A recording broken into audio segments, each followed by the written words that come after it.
from the campus of Westfield State University. This is 89.5 FM, WSKB, Westfield. Support for the community programming of WSKB is provided by Westfield Bank. For more than 160 years, Westfield Bank has been an important community presence and commercial leader in the Pioneer Valley, with convenient full banking services in Westfield, West Springfield, East Longmeadow, Agawam, Feeding Hills, Springfield, Southwick, as well as Enfield and Granby, Connecticut. Visit us on the web at westfieldbank.org.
I'm here.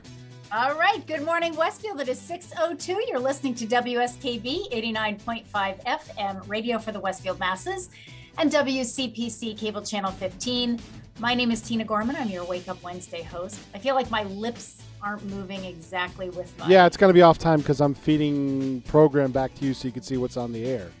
Okay. That way you know you can relax. So don't look at that screen. Okay.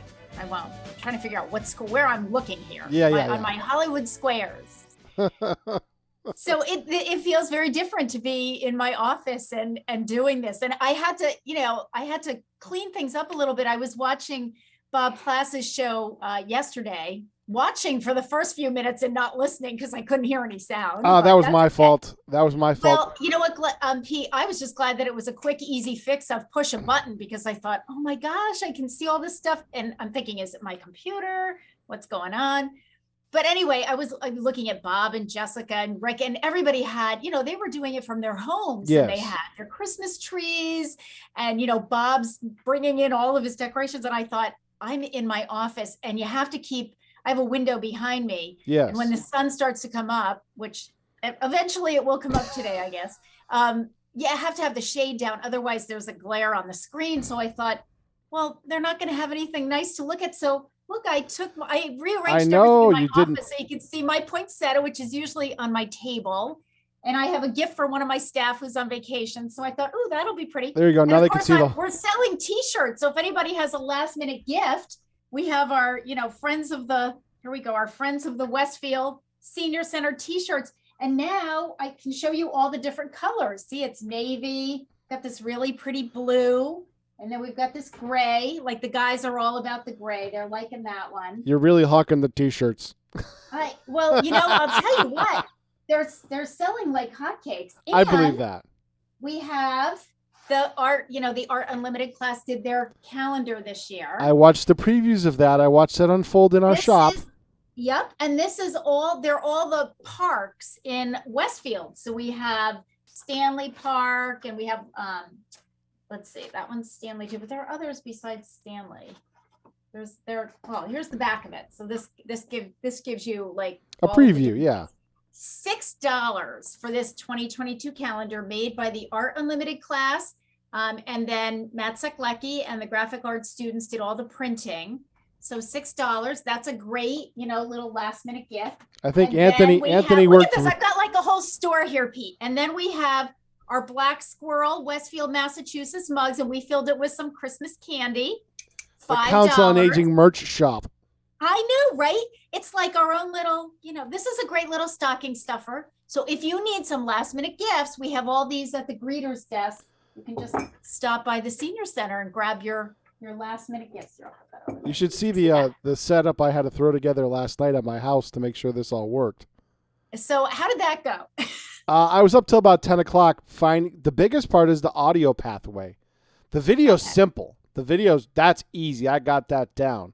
But Okay. trying to figure out in your brain and how to get all these audio sources back and forth to a computer Yeah. is so that you're not hearing yourself back in the audio, so that you're just hearing Yes. the music and me, so Right. that the public is hearing everything and the radio station, because I brought the box that feeds the radio station up to here as well, Okay. so that I wouldn't have to start another Zoom thing down at the control room, Yeah. because we're going to Yeah. be doing tomorrow's show up here as well. Good. And Pete, most importantly, how are you feeling? I'm feeling better, honestly. You look much better than I thought you were going to based on the last couple of days. So I'm encouraged by that. Yes. I was knocked on my butt on Monday, so much so that they said go get tested just in case. They Absolutely. they thought I thought I had a GI thing, Yeah. and then they were like, no, go get tested Okay. just to make sure you're okay. Right. So you did both the rapid and the regular, right? Is that right for your testing? Yeah. Yep. Yeah. Yep. Okay. So. Rapid came back negative, and we're waiting for the other results. So. Yes. Yeah. Rapid came back negative. We're waiting for the other results. I think I just had a GI bug, honestly. So yeah, I'm good with that. Well, yeah, on a scale of 1 to 10, not that that's, terrific, but No, that wasn't fun either. But in the grand scheme of things, yes, I'm good with that. it's all relative. Now, Pete, did you have any meetings last night that you had to attend to? I had a meeting on Monday night I had to attend to, whether I was sick or not. Now, Monday night was school committee, right? Correct. Yep. Monday. And we should announce, and I can see now, I have my props. So Westfield News, this is today's paper. School break will start early due to COVID-19 spike. I know they're trying to get that word out. The students do not have school tomorrow, right? They have a full day off. That's what the school committee voted on. Right. Yes. Yep. Yes, they were supposed to actually have a full day. And then when I read the article, they went back and forth about whether to give them a half day or just the full day off. And because, of course, if they give them the full day off, which is what they voted to do, they are going to have to make that up at the end of the year. Right. However, the reason that they're giving them the day off is because of the spike in cases. And so to me, giving them a half day that's not helping the spike in cases. If you want to get them away from each other, you got to. Well, and it was more about, kids are ready. They're already bouncing off the walls for Christmas. Exactly. You do a half day. They're in for like 2-3 hours, and then they're out. Yeah. And what's the point at that point? I think is what the consensus was. Yes. I mean, they did go back and forth about it a little bit, but it's like, what's the point? You know what I mean? Right. Exactly. And I think Cindy Sullivan had brought up, look, if the object is to, the cases are rising, we want to keep these kids separated from each other. A half day certainly does not accomplish that. So either bring them in or give them a full day. And I think they made the right decision. I think Diane Mayhew said, look, let's deal with the here and now. We'll deal with whatever happens in January and February. But, right now we've got a rise in cases. So just so that folks know, second half of the show. So starting at 7:15, we have Joe Rouse, Director of Public Health, coming on. Obviously, Joe has a lot to talk about. He really wanted this platform today, and I am going to let Joe go in whatever direction he wants to go in. So we will obviously talk about the mask mandate. We'll talk about the rise in cases. I think he's got a lot that he would like to get off his chest, and I think this is a great format for him to do that. Yeah. So, and that's when my box will disappear and his will pop up. You got it. You got it. Absolutely. So, Pete, are you, like, with everything going on, are you pretty much ready for Christmas? Or are you feeling like you're going to be able to get out for the holidays, or are you just down? Or? No, I think I'm pretty sure, because I had nothing respiratory at all. I mean, like nothing. Yeah. So if the other one, you should be getting the results of the other test soon, right? Within the today. Next probably today. So you'll know. But the other thing too is I had like zero anything respiratory. Yeah. So I mean, there's things I'm going to be doing tonight and tomorrow. So I'm just going to keep going with what I've been doing, and then just take reasonable precautions and just keep marching on. Absolutely. But people were shocked when I was like, I told Joe, I'm like, I got to do a school committee meeting. I called them, And I Yeah. said, I got to do a school committee meeting Monday night. He goes, well, I said, well, here's the thing. I'm going to be by myself in that control room. I can Yep. lock the door and no one can get in. Yeah. So I won't be really interacting with people. He goes, yeah, just go right to the room and you'll be fine. Right. And Pete, and I don't think a lot of people understand what the setup is if they haven't been down there, but literally you walk in the door of the school building and 2 feet away is the door to your little booth. Not even that, but City Hall. Like you said, if you're wearing a mask and you go up to City Hall and you got to do those meetings, just isolate yourself for the meeting. He says, because walking through the halls isn't going to really bother anybody. You're going to do kind of a beeline route. Right. And then he said, wearing a mask, you got to wear a mask anyways. Yep. So that's not a big deal. And he said, then you're isolated the whole meeting. He said, just tell people, send them a text saying, hey, I'm in the booth, but I can't come out and play. Yeah. That's right. Do not socialize with me. Stay away. Right. And just in case. And Yeah. with the symptoms and stuff, everybody thought it was a stomach bug because there is a stomach bug going around. Because I think it went through my girlfriend's family and everything else. Yeah. And then, so we just decided, hey, let's make a remote today and call it a day. That type of thing. For sure. Yeah, absolutely. And are you gifts are all bought and everything? Are you good with all that? I think you were pretty well ahead of the game. Yeah, should be. Yeah. Should be. We'll see. It's so funny. Gary said to me a couple of weeks ago, I said something about I need to get some stocking stuffers for Grace.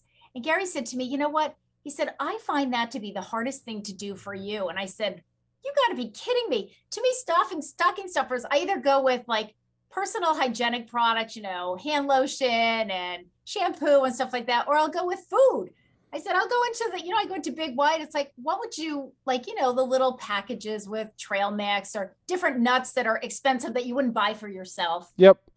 I said, to me, stocking stuffers are simple. They're easy. Should be. Yes. Should be. I don't even do stocking stuffers anymore because I'm by myself. So yeah, we just do them for the meat, just Gary and Grace and myself. Yeah. And then with my brother, all his kids the 2 youngest are in high school. And all the middle kids and older kids are in college. I'm like, I'm not buying y'all individual gifts anymore because that gets expensive. Yeah. So I bought him a family gift of a Star Wars Aztec calendar. So there's a woodworker that I met at the that's a friend of Rick Barry's that I met at the Brew Fest. You were talking about that. Yeah, and I finally got it on another show. Yeah, and it is 18 inches in diameter. So to my brother is a classic jokester. So for him, I had the guys at Mount Holyoke ask the Dining Commons people if they had a large pizza box. And I said I'd be willing to pay for it. And they were like, they said, what is this about? So the guys explained to him, no, we're going to give him that. He doesn't have to pay for that. So the large pizza box, when I made it, fit the thing perfectly. And that's what I walked into my brother's with. Where did you come up with that idea? That's awesome. I looked at the thing and I went, this is the size of a large pizza.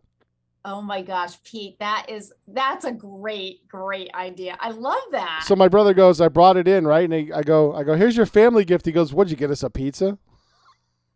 You know what, Pete, you could run with that. You could do a whole theme on that. Like next year, like I could do that for Christmas next year, like get a bunch of different kinds of boxes, like a pizza box, if that works, or, a shoe box, just save up some boxes during the year when you get different items. And put your gifts in those. I think that would be a riot. Like if you bought a new toaster or something, comes in a box, save the box. Mm-hmm. And then put a Christmas present in there that has nothing to do with being a toaster. Yep. I think that would be a lot of fun. Yeah, I just said, it's something different. And my brother is such a jokester that I was like, you know what? I'm just gonna do something to pay him back a little bit. I love it. I think that's great. So listen, we're going to take a break because we're at the quarter hour, but when we come back, I want to, speaking of like boxes and fun and jokesters. So I read this article quickly in the Westfield News before we went on air that I want to talk about a really cool idea that somebody in Virginia came up with for a stress-less Christmas. So we'll talk about that. It is 6:15. You're listening to WSKB 89.5 FM radio for the Westfield masses and WCPC cable channel 15. We're going to take a short break. We're going to listen to Elton John singing Step Into Christmas. We'll be back.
Support for the community programming of WSKB is provided by the Dunkin' Donut Shops of Westfield and the Sardinia family. It's nice to know that even as the world changes, Dunkin' Coffee remains the same at 7 convenient locations throughout Westfield. Support for community radio on WSKB is provided by Betts Plumbing and Heating Supply Company, an independent, family-owned wholesaler serving Westfield for over 50 years, specializing in plumbing, heating, and industrial piping supplies. On the web at bettsplumbing.com or at 14 Coleman Avenue in Westfield. Hi, this is Harry Rock, host of Rock on Westfield every fourth Wednesday at 8 a.m. Tune in for my view of this place I call home. Community Radio. 89.5 WSKB.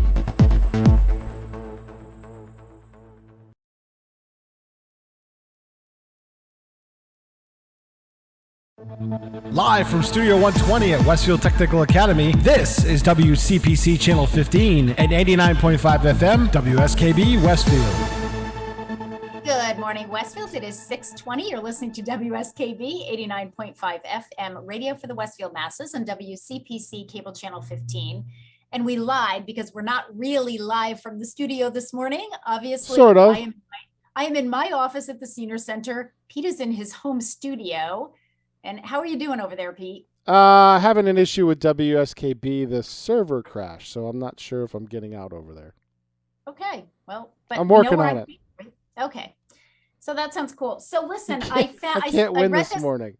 I know, we're just, Pete, as I keep telling everybody throughout the pandemic, we are doing the best we can with what we have to work with. Yeah. I mean, it all worked. It worked last night. Yeah, absolutely. It was working last night, and then all of a sudden it must have crashed or something. I don't know. I'm trying to get the computer rebooted, and it won't even comply with that. So I don't know. I have an urgent request out to the engineer saying, "Help!" Okay, so that's just the radio portion of it. Yeah. Or the cable portion? the radio portion, the cable portion's fine. Okay. Well, then we're just gonna rock on here. So absolutely. All right. So first of all, I have to show you this. So thank you to John and Judith Tien. Mr. Tien comes through our curbside lunch line, and he and his wife gave me this gift the other day. It says, "I love this mug. It's my new favorite winter mug. It's got a snowman on it. And I'm drinking sugar cookie sleigh ride tea, which to me tastes exactly like a sugar cookie. It's my little winter treat for myself." There you go. So thank you to John and Judith Tien. That was just, I love mugs, and this is like my new favorite. It's really big, and I just think it's really pretty. So that's what I got. That's what I have this morning. So Pete, I was reading the Westfield News, and I saw this great article near the end of the newspaper. I always read Dear Annie by Annie Lane. So this one was a woman's approach to Christmas. And she said, after 15 years of these huge Thanksgiving dinners and exhaustion and having everybody there and so forth, she said, somebody said to her, "Oh, what are you doing for Christmas one year?" And out of nowhere, I said, "We're having a pajama Christmas." And so a new family tradition was born. Pajama Christmas means we get up when we feel like it. We stay in pajamas or other comfortable stay-at-home wear all day long, and we do whatever we want. Everyone we know is invited to come over, either to say hi or to stay. The ones who stay, who are also in pajamas, help themselves to food or drink, park themselves on a couch or chair with a fleecy blanket, of course, and read, chat, watch movies on Netflix, nap, play a board game, whatever. There's a tree, but no gifts except for each other's company. No one waits on anyone or cleans up after anyone. It's a day to relax and enjoy. And every time someone hears about our pajama Christmas, they say something along the lines of, "But I want to do that too," often adding, "instead of fill in the blank." When I tell them that all they have to do is announce that that's what they're doing and then see what happens, I can almost see the light dawning that no, they don't have to travel or buy 82 gifts or cook 28 tons of food. They too can stay at home or come to her house. So there it is, pajama Christmas. That's actually not unlike what Gary and I have started to do. So, All right, let's do some birthdays. Today is December 22nd. It is the birthday of the late Frank Kellogg, U.S. Secretary of State, born on this day in 1856 in Potsdam, New York. He died, believe it or not, in 1937 on his birthday. He was born and he died on December 22nd. So Frank Billings Kellogg negotiated the Billings-Briand Pact intended to achieve national peace. In 1925, Frank Kellogg was appointed Secretary of State by President Calvin Coolidge. As secretary, he faced the problem of strained relations with Mexico over legislation against American oil interests. Kellogg also found himself embroiled in Nicaragua, where civil war had broken out against the government recognized by the United States. Ultimately, order was restored, which led eventually to the withdrawal of American troops. Kellogg regarded his negotiation of the Kellogg-Briand Pact for the maintenance of world peace as his most important State Department work. Taking advantage of a French proposal to conclude a pact binding France and the United States to refrain from war with each other, Kellogg proposed a much more ambitious policy: a general international agreement for the preservation of peace. Signed in August 1928 and ratified by most of the nations of the world, this pact bound the signatory nations not to, quote, resort to war as an instrument of national policy, and to settle all disputes by peaceful means. For this, Kellogg received the Nobel Peace Prize in 1929 and was appointed a member of the Permanent Court of International Justice at The Hague, a post he held from 1930 to 1935. In practice, the pact proved ineffectual, obviously, in preventing war. It contained no provision for action against an aggressor nation and could not prevent the outbreak of World War II in 1939. But you know, he gets an A for effort, and at least he tried. So happy birthday to the late Frank Kellogg, U.S. Secretary of State under President Calvin Coolidge. It is also the birthday of the late Claudia A. Taylor Johnson, but we know her better as Lady Bird Johnson. She was born on this day in 1912 in Karnak, Texas, and died in 2007 at the age of 94, which I did not realize that Lady Bird Johnson lived to be 94. That's a pretty good ripe old age. As a child, a family nurse declared that Claudia was as pretty as a ladybird, and that nickname stuck. Claudia Taylor graduated from the University of Texas at Austin with a bachelor's degree in art and continued on there studying journalism with the plan to become a newspaper reporter. However, in the summer of 1934, Claudia met Lyndon Baines Johnson, who was working as a congressional aide at the time. Claudia and Johnson married in November 1934, just 7 weeks after their first date. So they got married. Lyndon Johnson and Lady Bird got married less than 2 months after they met, or after their first date. She borrowed from her inheritance to help finance his first election campaign. On November 22nd, 1963, President John F. Kennedy was assassinated in Dallas, Texas. And just a few hours later, Lyndon Johnson was sworn in as the 36th president aboard Air Force One on its return to Washington, D.C. Subsequently, Claudia became the First Lady of the United States. She would serve as First Lady from 1963 to 1969. As First Lady, Claudia, better known by this time as Lady Bird Johnson, supported the War on Poverty and the Head Start program and worked to improve the beautification of Washington, D.C. In the 1960s, Lady Bird planted bulbs and trees along roadsides to call attention to the growing crisis of habitat and species loss. She created the First Ladies Committee for a More Beautiful Capital, and her work became the first major legislative campaign launched by a First Lady, and that was the Highway Beautification Act of 1965.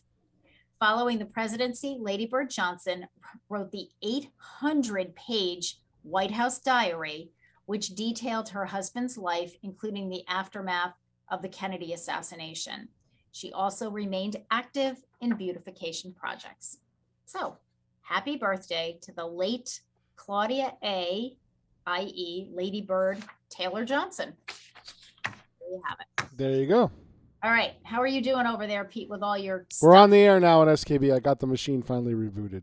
You know, Pete, you are just amazing. Quietly just keep working on it until something happens. Just keep working on it. My thing is every time I did something trying to reboot it, the screen, my remote desktop hung up.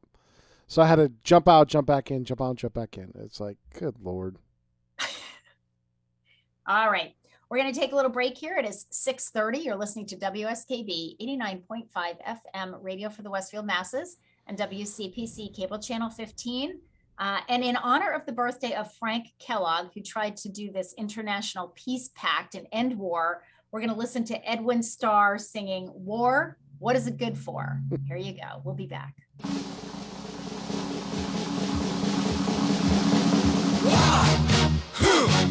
Yeah. What is it good for? Absolutely nothing. Yeah. What is it good for? Absolutely nothing. Say it again, y'all. Look out. What is it good for? Absolutely nothing. Listen to me. I despise. 'Cause it means destruction of innocent lives.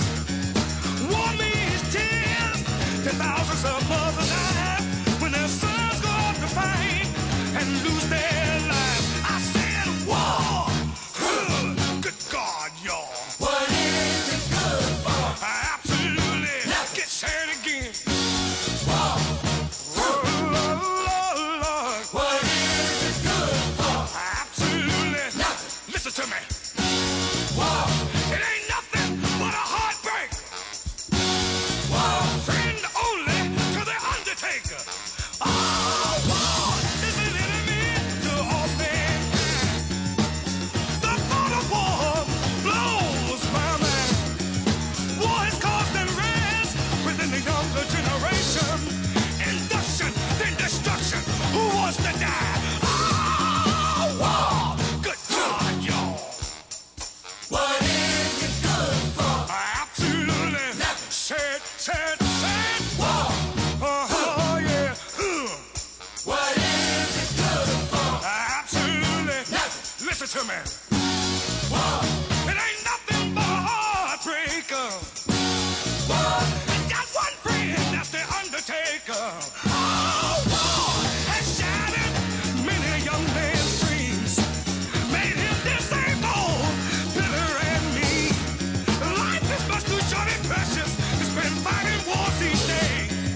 War can't give life, it can only take it away. Oh, war! Good God, y'all. What is it good for? Absolutely nothing. Say it again. War. Lord. What is it good for? Absolutely nothing. Listen to me. War. It ain't nothing but a heartbreaker. War. Friend only to the undertaker. Woo! Please love and understand and tell me it's not no place for the everyday. They say we must fight to keep our freedom, but Lord knows there's got to be a better way. Oh, war! God, y'all. What is it good for? You tell me. Say it. War. Good God, now. What is it good for? Underwriting for the community programming of WSKB is provided by the Boys and Girls Club of Greater Westfield, serving the youth of the Whip City and surrounding communities since 1969.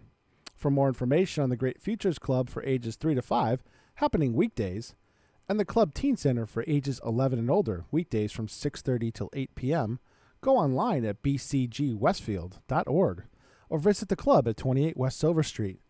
The Boys and Girls Club of Greater Westfield.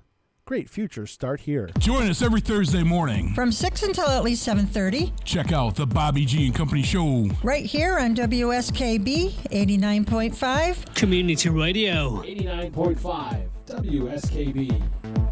Live from Studio 120 at Westfield Technical Academy, this is WCPC Channel 15 and 89.5 FM, WSKB Westfield. Good morning, Westfield. It is 6:34. You're listening to WSKB 89.5 FM radio for the Westfield masses and WCPC Cable Channel 15. My name is Tina Gorman. I'm your Wake Up Wednesday host, and I am in my office at the Senior Center joining you this morning. Pete is in his studio at home joining you this morning. And Harry's awake. And what is it? Harry's awake. And Harry's awake because Harry's already texted us. Thank you for that text, Harry. He says we're looking good, like the song choice. I have some good songs this morning. Yeah, you do. Because we have two brothers that have birthdays, twin brothers. I didn't realize they were twin brothers, Pete. Really? So, oh, yeah, the Gibbs, yeah. Yeah, the Gibbs. I didn't realize that. So first of all, we'll start with Maurice Gibbs. So it is the birthday of the late Maurice Gibbs, singer-guitarist, born on this day in 1949 in the United Kingdom. He died in 2003 at the age of 54, so he was young. Gibbs started his life as part of a duo, being born roughly half an hour after his twin brother, Robin Gibb. In addition to the fraternal twins, the family also included older sister Leslie and older brother Barry. The youngest son, Andy, was born in 1958. Part of a musical family, Maurice Gibbs started out performing with his brothers Barry and Robin at a young age. The trio, eventually known as the Bee Gees, had their first international hit in 1967. They sang most of their songs in three-part harmony, with Maurice handling many of the higher parts. In 1971, the trio scored a hit with the soft ballad, How Can You Mend a Broken Heart?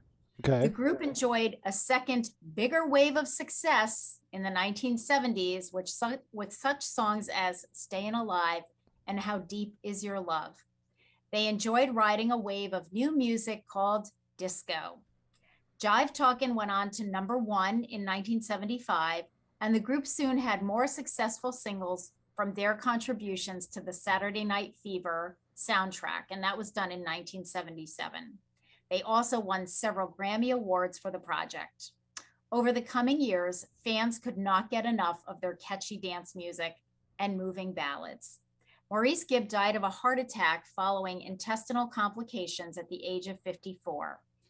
Friends and family remembered him for his outgoing personality, good sense of humor, and music versatility. Mm-hmm. Now, what's unusual to me is that the other twin, who was Robin, obviously born on the same day, also died fairly young. He was 62. So Robin Gibb was also born in the United Kingdom with a brother, Maurice. In addition to his work with the Bee Gees, Robin Gibb also worked with other artists as well. With his brothers, Gibb penned hit songs for Barbra Streisand, Dionne Warwick, and Dolly Parton, among others. So he wrote songs for them. Gibb's younger brother, Andy, died of myocarditis in March of 1988.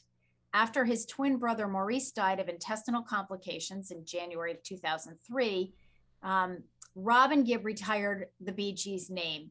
He released the solo album Magnet that same year and followed it up a few years later with a holiday recording, My Favorite Christmas Carols. Robin Gibb performed with his brother Barry over the years, usually for charity events. A prolific songwriter, he worked hard to make sure that artists received the royalties due for their work. In 2010, Gibb began to struggle with severe abdominal pain, similar to what Maurice had experienced before his death in 2003.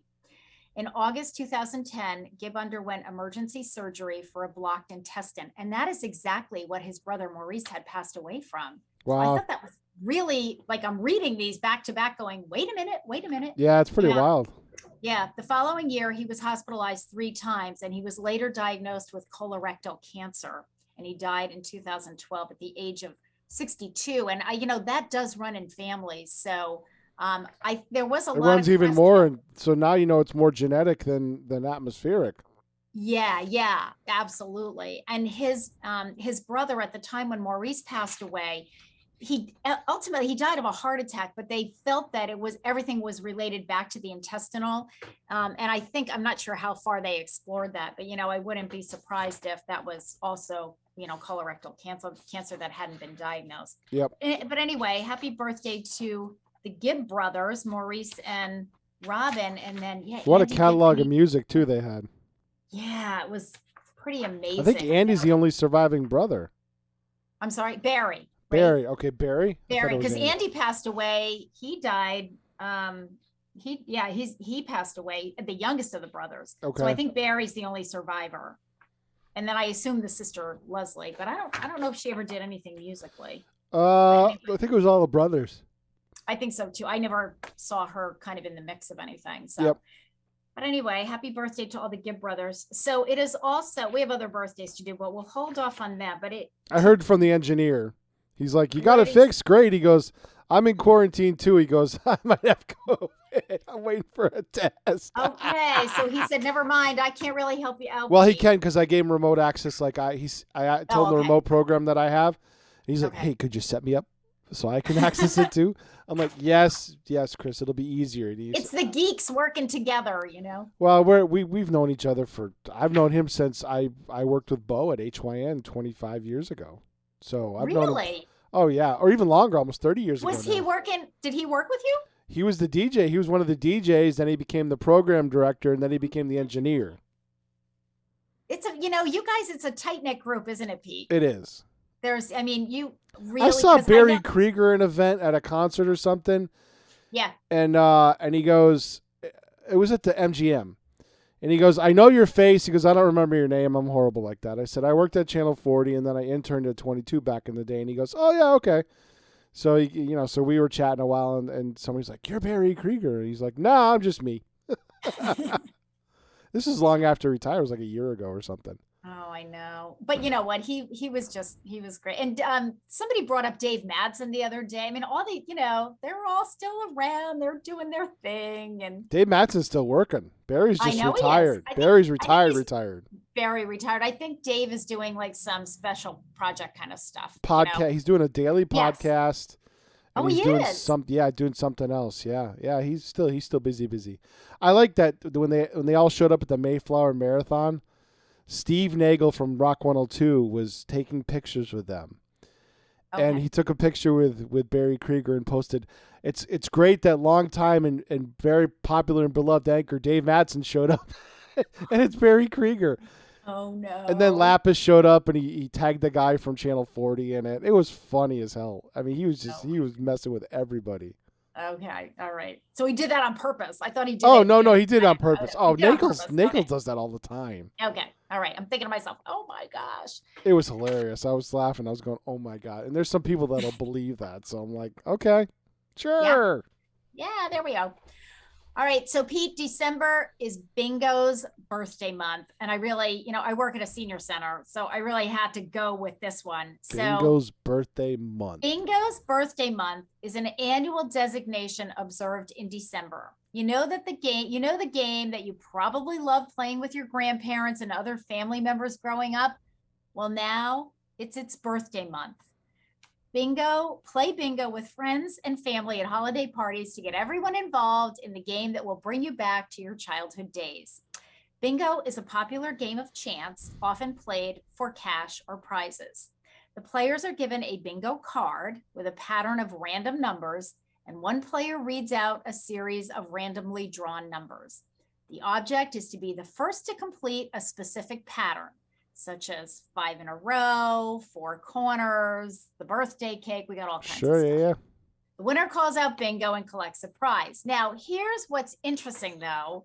Here's a little history of the game of bingo, which I didn't know any of this.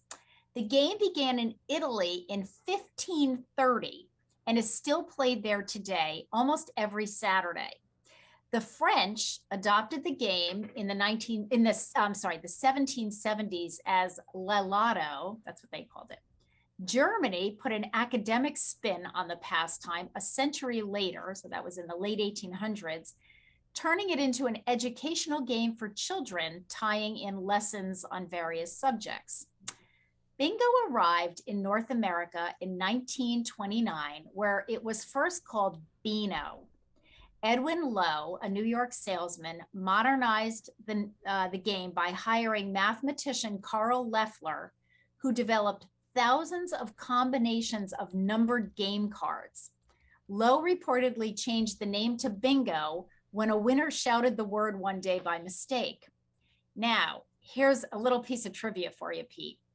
A Catholic priest approached Lowe in the 1930s about using bingo as a church fundraiser, thus kicking off the decades-long association of the game with the American Catholic community. Because I always wondered, how did bingo get to be associated with the Catholic Church? Well, that's how. The game is also popular, obviously, in casinos, though casino bingo has declined in many areas due to rising taxes, smoking bans, and the rise of online gaming.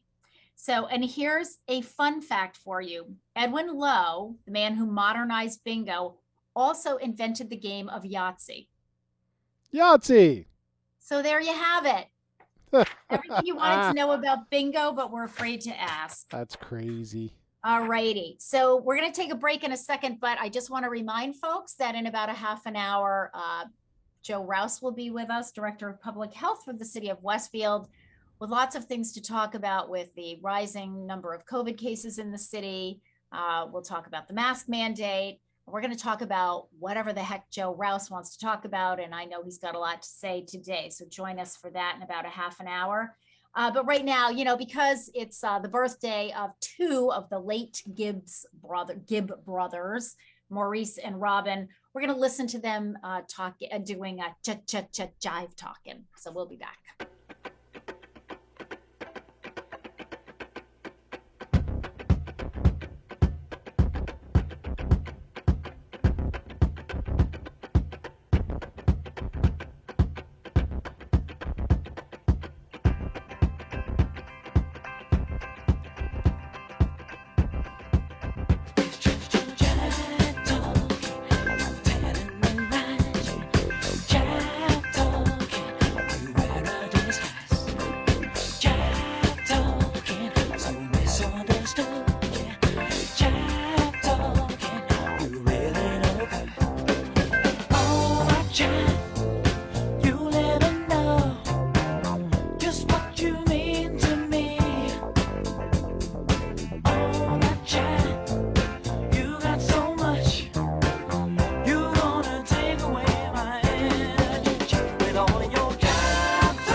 Underwriting for the community programming of WSKB is provided by the Boys and Girls Club of Greater Westfield, serving the youth of the Whip City and surrounding communities since 1969. For more information on the Great Futures Club for ages 3 to 5, happening weekdays, and the Club Teen Center for ages 11 and older, weekdays from 6:30 till 8 p.m., go online at bcgwestfield.org or visit the club at 28 West Silver Street. The Boys and Girls Club of Greater Westfield. Great futures start here. This is Ken Stomsky from Ken's Den on WCPC 15 and 89.5 FM, Tuesdays, 8 to 10. Community Radio. 89.5 WSKB. Live from Studio 120 at Westfield Technical Academy, this is WCPC Channel 15 and 89.5 FM, WSKB Westfield. Good morning, Westfield. It is 6:50. You're listening to WSKB 89.5 FM radio for the Westfield masses and WCPC Cable Channel 15. My name is Tina Gorman. I'm your Wake Up Wednesday host, and we are broadcasting. We're zooming in this morning. I'm actually in my office at the Senior Center. Pete Coles is in his home studio. So good morning again, Pete. Good morning. I know we lied. We're not really live in the studio this Well, morning. we're live. We're just not in We're the live. studio. We're just not in, well, you're in your own studio and I'm in my office, which is apropos because that's where I usually am. So, Yeah. And it is still really, I'm looking at, now I have a really bird's eye view of the outside from where I'm sitting, and it is pitch black out there. Yes. It's not even close to like the sun. Well, is today or was yesterday the shortest day of the year? I think it was yesterday. I think it was yesterday too, but we're right there. So it's really dark. It is rainy. Now, Pete, you didn't have to go out at all, but it was, when I came in, it was 34 degrees. So the roads were absolutely fine. West Springfield had put a little salt down, but I think it's fine, and it is supposed to get a little bit warmer, like up into the high 30s.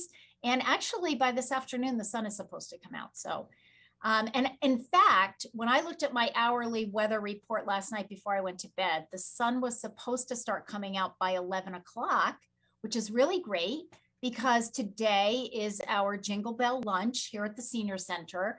If you have, did require advance registration. So if you forgot to sign up for it, that's gonna kind of stink because it's too late. We sold out. 225 meals we're doing today, Pete.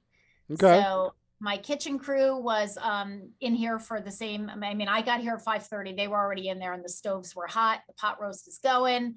Desserts are being prepared. And so good times. It's going to be wild and crazy. We're going to snake everybody through the parking lot. What are you doing up there, Pete? I see I'm working on a clock. the clock. I can see the clock. It's like moving around my screen. Yeah. Yeah, Well, there. you got to keep an eye on the time. You're playing. I know, but I'm on my computer, so this is really Oh, nice. okay. I have my own clock right there, so that's okay. I'm good with it. I can see it. I just realized I'm Um, like, this thing has a clock function. That's what happens when you get the guys who know how to run the board, as Harry would say, Well, push the buttons on the board. He's playing. And you saw me during the break. I'm trying to anticipate how 3 Zoom screens I need to capture everybody to make it still look pretty like that. So I was doing that, trying to figure that out during the break. I got you done, and then during the top of the other break, I'll get the one for Joe done, and yeah. Okay. Hey, Alrighty. listen, I'm Well, trying. I work, man. You're doing a great job. You are doing awesome. That's what I'm saying. It's like, man, Pete, you never just chill out. You're just going and going and going. Unfortunately. All right, let's do a couple. I know, right? Let's do a couple more birthdays. It is the birthday of Diane Sawyer today. She's 76 years old, television broadcast journalist, born on this day in 1945 in Glasgow, Kentucky. In 1967, Diane Sawyer received a Bachelor of Arts degree with a major in English. And I had to throw this in there, from Wellesley College in Wellesley, Massachusetts. So she came all the way up to Massachusetts to go to college from Kentucky, which is where she was born and raised. She was a member of the Wellesley College Blue Notes, which was an a cappella singing group, and Phi Sigma Lecture Society. Prior to her journalism career, Diane Sawyer was a member of President Richard Nixon's White House staff and assisted in his post-presidency memoirs. Diane Sawyer is known for anchoring major programs on 2 networks, including ABC World News Tonight Good Morning America, 2020, and Primetime News Magazine while at ABC News. During her tenure at CBS News, she hosted CBS Morning and was the first woman correspondent on 60 Minutes. Yep. Presently, Diane Sawyer works for ABC News, producing documentaries and interview specials. I think that would be a fun job, like interview specials. I would like to do that. She's worked hard over the years, so I think she deserves that. She absolutely does. And I can't believe she's 76 years old because she looks really fabulous. She's one of my new idols to look that good at the age of 76. Do you have Apple TV Plus or Apple TV on your, do you have that No. streaming service? No. Oh, there's a great show called The Morning Show. And if you look at it, it dovetails all of our media stars, including there's a Diane Sawyer type character out there. Okay. Mm-hmm. Okay. Very cool. All right. Good to know. All right. Let's do one more birthday. It is the birthday of the late Barbara Billingsley, actress born on this day in 1915 in Los Angeles, California. Do you know who she is, Pete? Isn't she Mrs. Leave It to Beaver's mom? She is. She's June Cleaver. She also lived to the ripe old age of 94, same as Lady Bird Johnson. She passed away in 2010. So after Barbara Billingsley signed a contract with Universal Studios in 1957, she made her mark on television as June Cleaver in the sitcom Leave It to Beaver.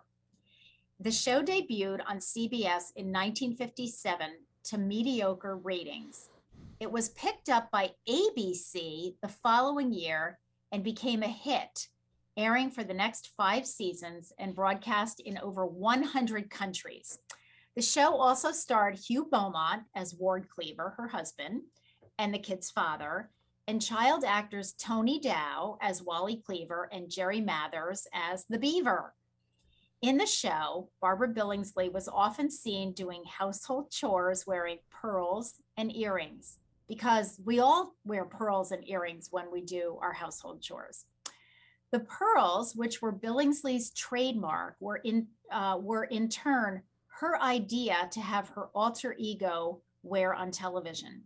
She had what she termed a hollow in her neck, and she thought that wearing a strand of white pearls would lighten it up for the cameras.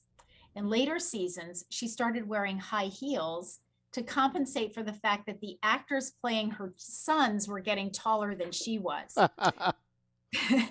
Well, yeah, you can imagine, That's these awesome. kids were growing up. Billingsley said that her character was, quote, the ideal mother during a 1997 interview with TV Guide. She said that some people thought June was a weak character, but she didn't. She was the love in that family. She set a good example for what a wife could be. Billingsley explained her view on the enduring appeal of Leave It to Beaver characters. I think, I think she's on the mark with this. She said, I think everybody would like a family like that. Wouldn't it be nice if you came home from school and there was mom standing there with her little apron and cookies waiting? There is something to be said for that.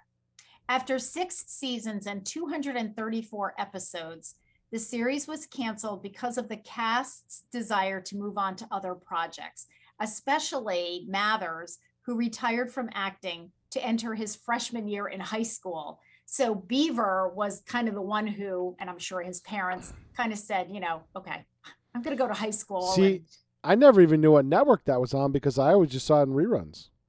Yeah, exactly. Yeah, exactly.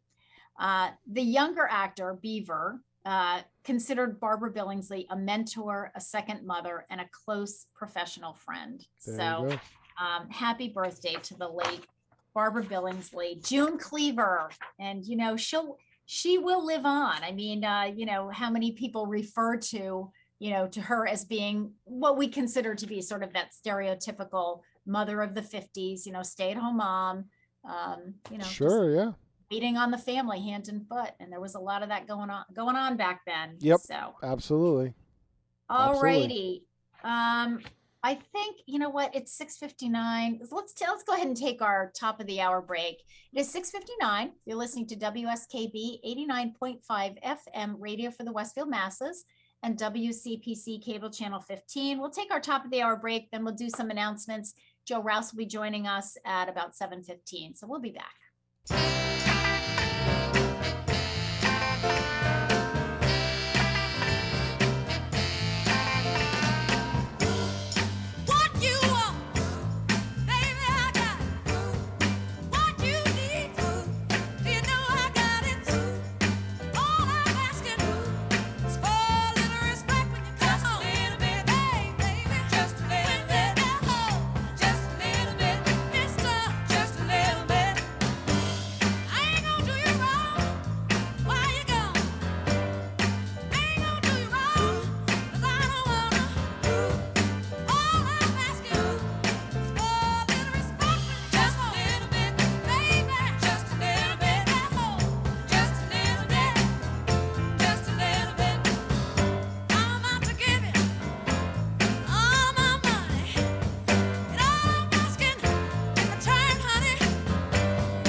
Support for the community programming of WSKB is provided by Bay State Noble Hospital, a brand new name for a Westfield institution which is improving the health of our community every day with quality and compassion.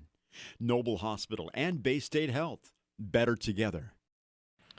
Underwriting for WSKB's community radio programming is brought to you in part by R. Levesque Associates. They are offering landscape architecture, civil engineering, environmental permitting, and land surveying. RLA is a second-generation company devoted to excellence in the planning and design of outdoor spaces. On the web at rlaland.com or at 40 School Street in Westfield. Hi, this is Harry Rock, host of Rock on Westfield every fourth Wednesday at 8 a.m. Tune in for my view of this place I call home. Community Radio. 89.5 WSKB. Live from Studio 120 at Westfield Technical Academy, this is WCPC Channel 15 and 89.5 FM WSKB Westfield.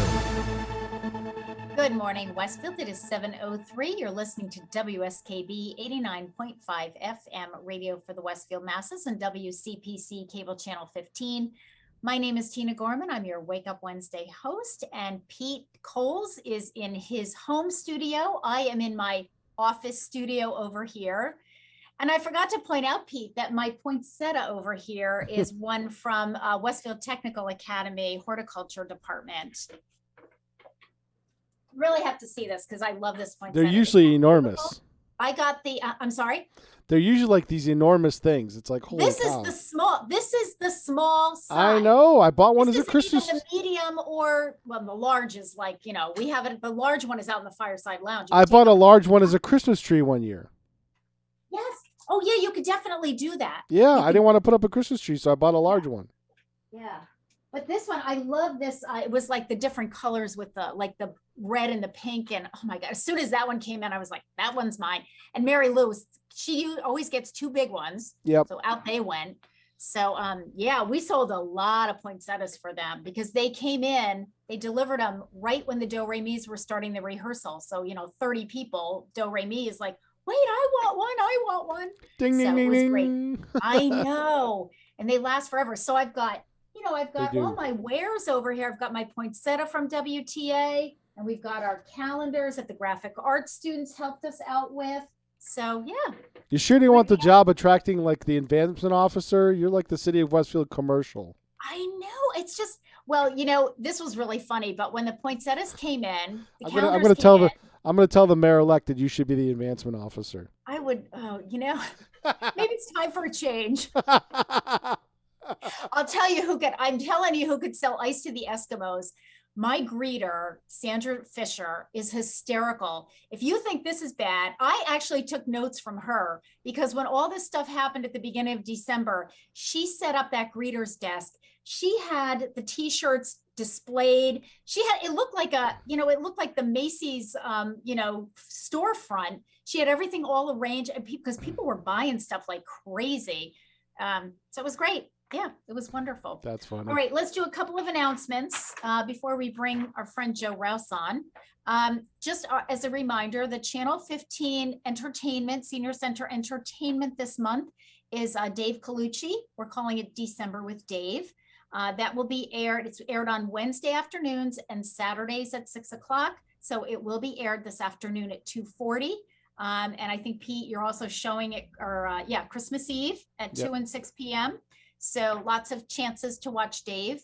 Also, the Westfield Council on Aging presents that one. We have one more on Tuesday, the 28th. That's at 2:45.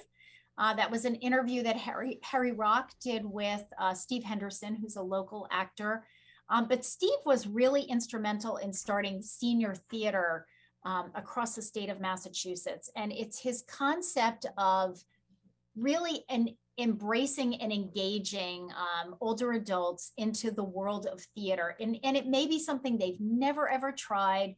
He has designed this program so you don't have to memorize lines or anything like that. He's done workshops across the state at the Mass Association of Councils on Aging, very well known in our field. And it just so happens that Steve is a resident of Westfield. So we're really blessed to have him here. He's done a lot with the Majestic Theater. Yep. So anyway, Steve, Harry interviewed him. It was for a the fun Council interview. on Aging He's a good Presents. guy. Huh? It was a fun He- interview. Yeah, he is a really great guy. He's a lot of fun. He's just a lot of fun. And so that interview was followed by an actual performance that he does with Linda Sloak. So called Mabel and Jerry Obstacles to the Altar, which is part of a series of Jerry and Mabel performances that Steve has done. So anyway, that's on Tuesday afternoons during the month of December. So tune into that if you have missed it. If you are in need of incontinence supplies or hearing aid batteries, we have 3 different sizes of hearing aid batteries. We're giving them out in packets of 4. So that might be a help to you. We've had some generous donors that have given us some hearing aid batteries. So that's kind of cool. As a reminder, inclement weather, which we don't have to worry about today. It's raining out there, but not snowing. And it is supposed to stop a little bit later on this morning. So no icy like they were saying? I had absolutely no ice patches at all on my way in. And it was 34 degrees the entire time. Like I kept watching it go down, but once it hit 34, which was somewhere in West Springfield, the whole time I was in Westfield, it stayed at 34. It never got below freezing or even to freezing. So I think we're okay. And it is supposed to get a little warmer as the. My girlfriend lives in the hills of northwestern Connecticut. And she's driving to Yukon right now. So she threw up I don't know how that is. She said so far it seems to be okay because she's already by the airport. She threw up her tracker so I can keep an eye on her on the way to work. Okay. Well, so cool. Yeah. All right. Just as a reminder for inclement weather in the future, for the senior center, if the schools are closed, the senior center is closed, no programs, no curbside meals, no anything. If the schools have a delayed opening, the senior center will open at 12 noon. Again, no meals. We will not do curbside meals on a delayed opening day. We will just run the afternoon programs. The morning programs will either be postponed or canceled. I also would like to announce that the January edition of the Voice of Experience newsletter normally would be slated to come out this Saturday, which also happens to be Christmas Day. So it will come out on Christmas Eve instead. So it'll be a day early. So if you subscribe to the Republican and the Westfield News, you will get your copy of the Voice of Experience newsletter on Friday morning. If you don't, we will have them out on the street on Monday, the 27th. I have one of my seniors, Tom Lubashevsky, lives at Washington House. So he delivers the papers to Washington House. So he said to me, oh, are they going to come out on Saturday? I said, no, it's Christmas Day. I said, it'll come out on Christmas Eve. Oh, do you want me to come over and pick them up? And I said, no. I said, technically I have the day off. I will come in. I will tell you this though. I will bring them in to the building and I will put them out in the bin. The box, yeah. They'll be out in the box on Christmas Eve morning, but that is as much as I am doing here on Christmas Eve. I will come here. Would they get delivered on Christmas Eve? Huh? They get delivered to you on Christmas Eve? Yes, they will get delivered. Actually, they get delivered to me, Pete, on Friday, like at 2:00 in the morning. They deliver them during the night. Gotcha. So I will be here early Christmas Eve morning. I'll bring them inside. I will put them in the box. So anybody who wants to grab a copy over the weekend, they'll be outside it's in the big tan bin with the forest green lid to it. A lot of people are like looking in the drop box. It's like, no, they're not in the drop box. That's like a mailbox. That familiar ding ding means our guest is standing by. Okay, in that case, we are going to wrap this up. We're going to bring our guest, Joe Rouse, Director of Public Health, in with his song, Good to Be Alive, Hallelujah, by Andy Grammer. We will be back.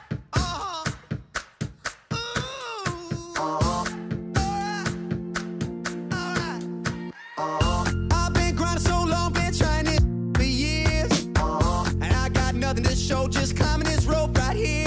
And if there's a man upstairs, he kept bringing me rain.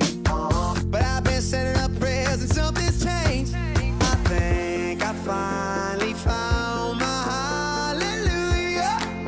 I've been waiting for this moment all my life. Now all my dreams are coming true. Yeah, I've been waiting for this moment. It's good to be alive right about now.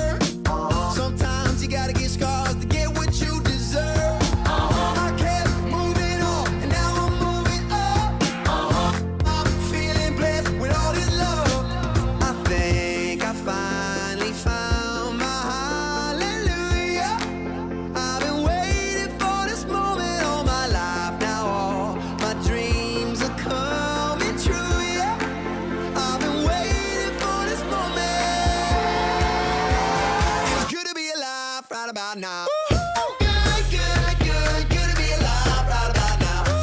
Good, good, good, good to be alive right about now. Hallelujah, let that bassline move you, say yeah. It's good to be alive right about now. I almost cannot handle it.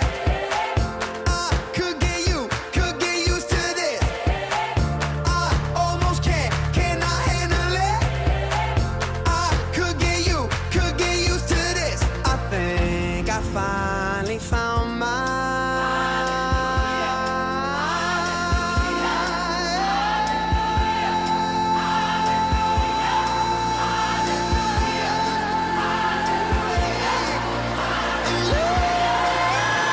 It's good to be alive right about now. Good, good, good, good to be alive right about now. Good, good, good, good to be alive right about now. Hallelujah, let that bassline move you, say yeah. It's good to be alive right about now.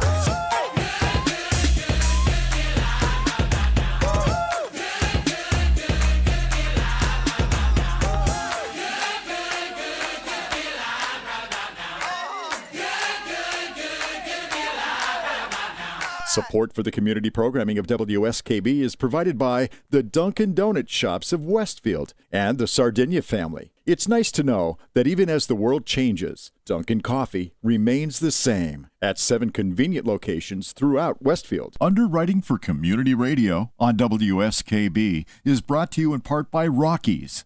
Over 30 convenient locations throughout Massachusetts, Rhode Island, New Hampshire, Connecticut, and Florida. One of the nation's largest ACE dealers. Expertise and great product selection in paint, hardware, lawn and garden. That's Rockies, rock solid service since 1926. On the web at rockies.com. Listen to me, Michael Buster McMahon, Mondays 8 to 10 a.m. to learn the stories behind your favorite songs. Or don't. I'm not the boss of you. Community Radio. 89.5 WSKB. Live from Studio 120 at Westfield Technical Academy, this is WCPC Channel 15 and 89.5 FM WSKB Westfield. Good morning, Westfield. It is 7:15. You're listening to WSKB 89.5 FM radio for the Westfield masses and WCPC cable channel 15. My name is Tina Gorman. I'm your Wake Up Wednesday host, and I am in my office at the Senior Center, and Pete Coles is in his home studio office. And joining us is Director of Public Health, Joe Rouse with the City of Westfield. And Joe, are you at home or in your office? Well, I'm actually at home, and good morning, because I am currently trying to get a child ready to go to school. So that's why I don't have my video on at the moment. Okay. I don't want to give you motion sickness because I'm moving and bebopping all around trying to get stuff going. So, so there we go. I'll turn it on eventually when I get settled. Okay, that's fine. Well, you know what? I'm going to take a couple of minutes while you're over there bebopping around and doing your thing, to just extend an just heartfelt thanks to you and the entire staff at the health department and the Board of Health. So I am going to name some names. So besides Joe Rouse, we have Deb Mulvena, we have Evelyn Bristol, you've got Steve Cipriani and Tommy Hibbert. Who am I missing, Joe? We also have a couple part-time contact tracers. So there's Lauren Blakely and Crystal Duguay. And I think that's it. Okay. And then on your Board of Health, we have Juanita Carnes, who is the chair. She's Juanita's chair, right? Is that right, Joe? Correct, yes. And then Dr. Stam Strumko and Margaret Duty, who was, served in your office for 100,000 years, I think. Yeah, she was there for a long time. Almost 40 years, right? Yeah, yep. That's amazing. And that's it, right? The three of them, just the three members of the board? That's right, yep. Okay. Well, I have been a faithful reader of Juanita's articles. And first of all, I have to tell you, to do what she does, I mean, she's working her full-time job, she is on the board, and she has, through her weekly articles of the Westfield News, kept the residents here informed. She has been as transparent as you can possibly be. And her articles are, and I'm a tough, I used to teach at the college level. I'm pretty tough when it comes to, English and grammar and so forth. Her articles are just outstanding. They're well written and they're really informative. And to do that, I don't know, people say they don't know when I sleep. I'm not sure when Juanita's sleeping. But, I read her article in Monday's paper. I was a little nervous. It's usually on Saturday. And it wasn't on Saturday. And I thought, oh no, she stopped writing them. That's it. And then it was a big article on Monday. But, I appreciated the fact that she said, people don't get a job working for the health department. You don't get into public health for the money and the glory and the power, for sure. It's like, what, I don't know what people are thinking. So anyway, I just wanted to say from my department to your department, thank you for the guidance and the support that you've given to us for, what is going on 2 years now, Joe. And I don't think that you and I, or anybody, quite frankly, ever thought that it was going to be 2 years worth. I mean, this has just been really, really unbelievable. So from department to department, but on a personal note, I feel like I've had you on speed dial and you have been so receptive. So I just want to say thank you. I got to get that out there. Well, I appreciate it. And and thank you too. I mean, we make a great team. And so, everybody in the city has been really good and helpful, when we need them. We have to rely on other agencies too. So, 2 years is every single day for almost 2 years. It's incredible. We can't even move past this and do our regular stuff. There's certain things that we can't get away from, like we still do TB treatments for people in the community, but that's a mandate must do. But all of the other stuff, it's kind of taken a back seat, and that's unfortunate because eventually that's going to catch up with itself and negatively impact the health of the community in addition to COVID. So we're doing a very precarious balancing act right now. Right. And everybody's stretched. I mean, you're just, I know people have asked me, well, when's it going to get back to normal? And, my response to that is I just don't see things going back to the normal that we used to know. I just think there's going to be a new normal as we, continue to navigate through this stuff, and we'll figure it out as we go along, which is what we do.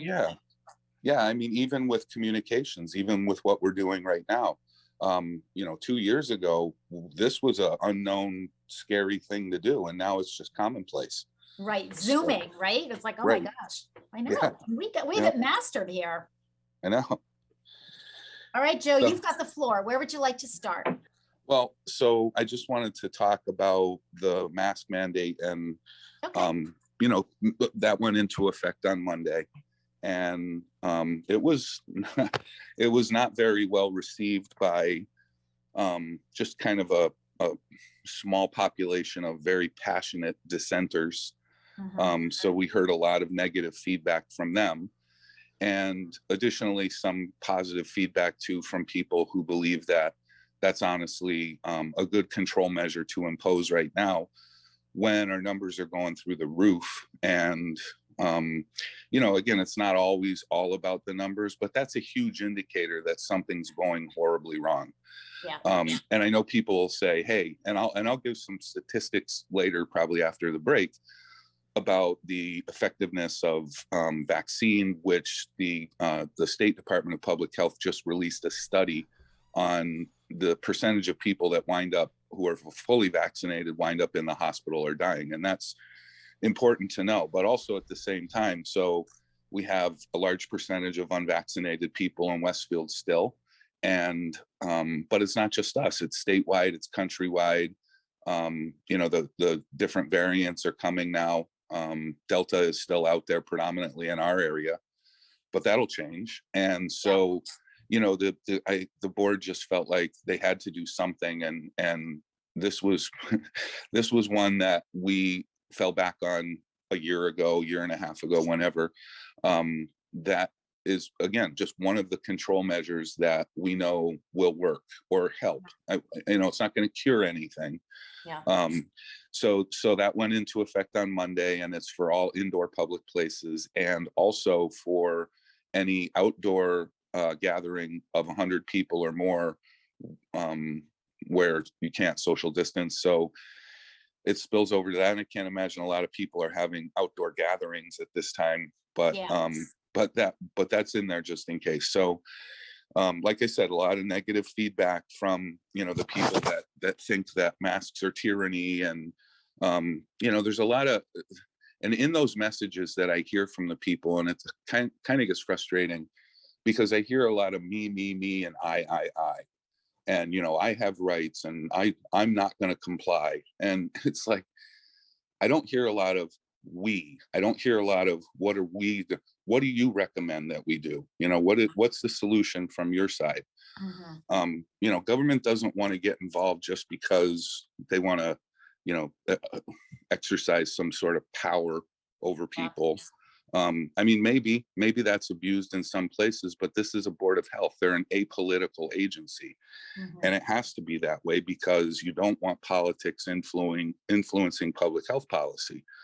So, if people don't want mandates, they don't want regulations, then give a reasonable proposal. Show that better than the paid professionals and the experts, the people who are charged with making those informed decisions, and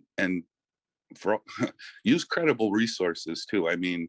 We hear a lot of people saying, "Oh, masks just don't work," and there's studies that show that they don't work. Okay.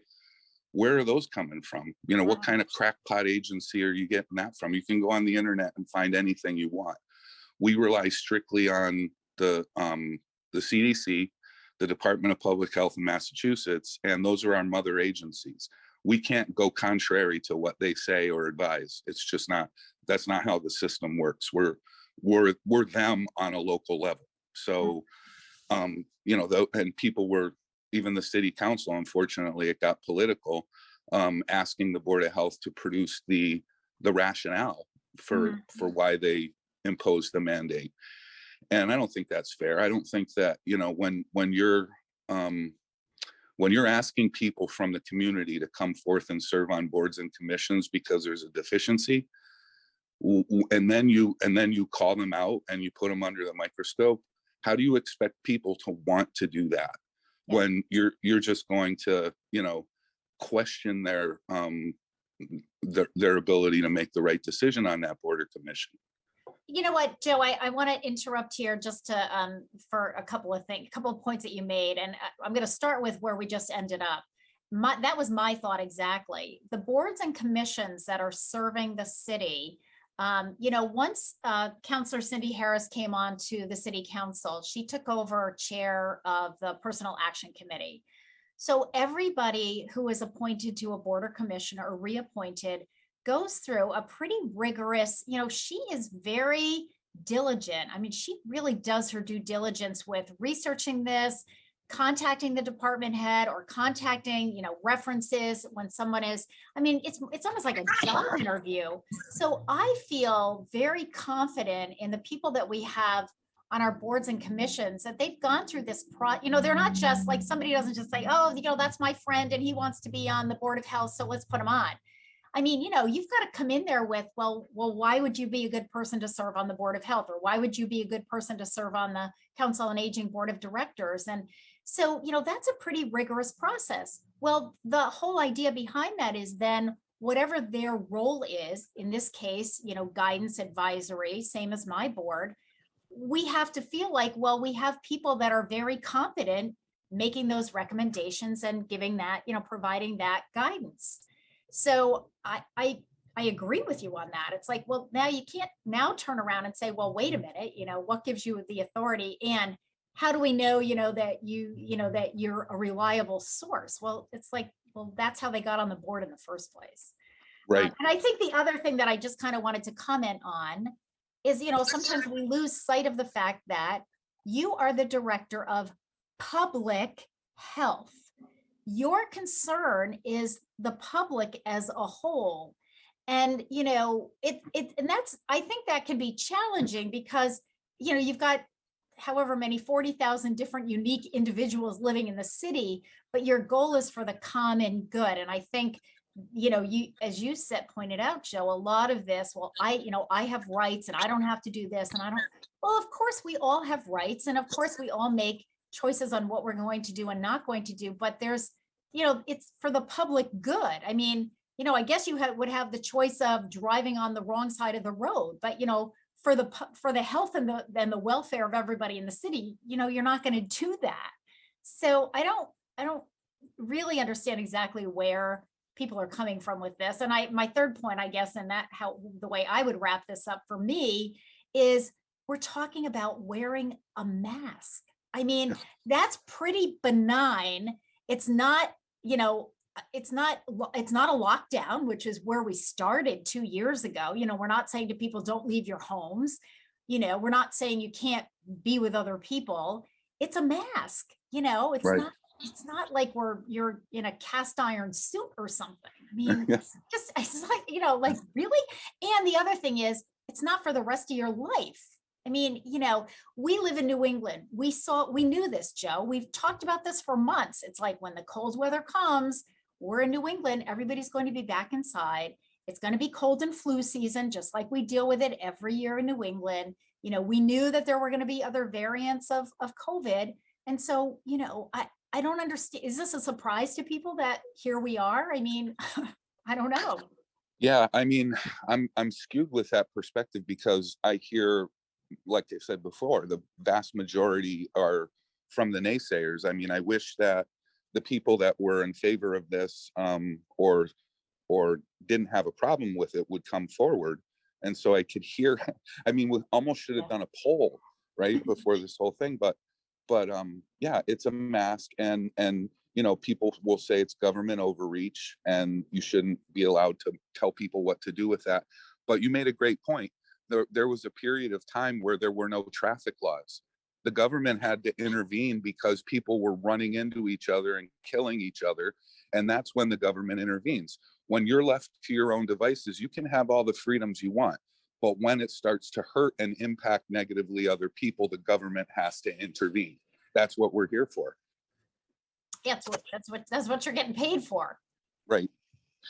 So it's funny though, Joe, I think one of the reasons that the people that were fine with this new mandate, I looked at City Hall that night and I thought, okay, I would not feel safe being in City Hall, even with a mask on, with that many people, because you can't really socially distance. And so I think the people that were in favor of it were at home or distancing and, just kind of saying, yeah, this is fine. I mean, we can live with this. I actually had one of my pool players yesterday because, of course, I've had some pushback from some of my seniors, not many. But one of my pool players, I went upstairs just to kind of do a quick scan and make sure everybody had their masks on, which they did, even though I wasn't there. And one of the pool players yelled down the hall to me, "Thank you." So we do have people that are supportive, which is great. Hello, it's your health. All right. Yeah. Let's take a break. Let's take a little Okay. breath. So this one, Joe, this song is twofold. We've got the birthdays of Maurice and Robin Gibb from the Bee Gees. And this one really has to do with your topic. So we're going to listen to the Bee Gees singing "Staying Alive," folks. That's what we're trying to help you do. We'll be back. Nice. Nope. Wrong song, Pete.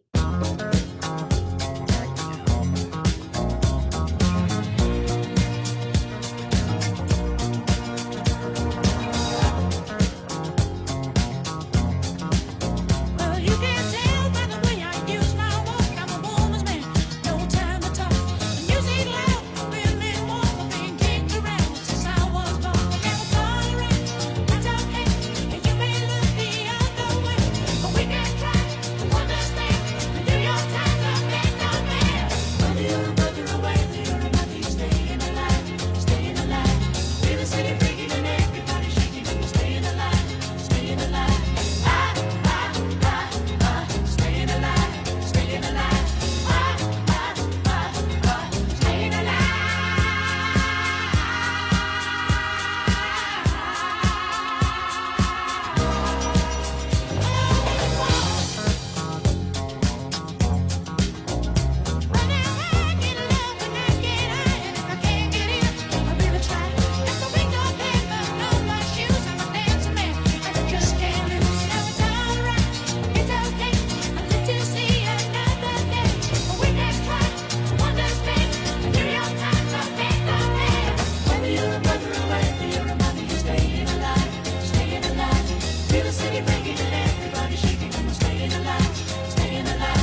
Support for community radio on WSKB is provided by Betts Plumbing and Heating Supply Company, an independent, family-owned wholesaler serving Westfield for over 50 years, specializing in plumbing, heating, and industrial piping supplies.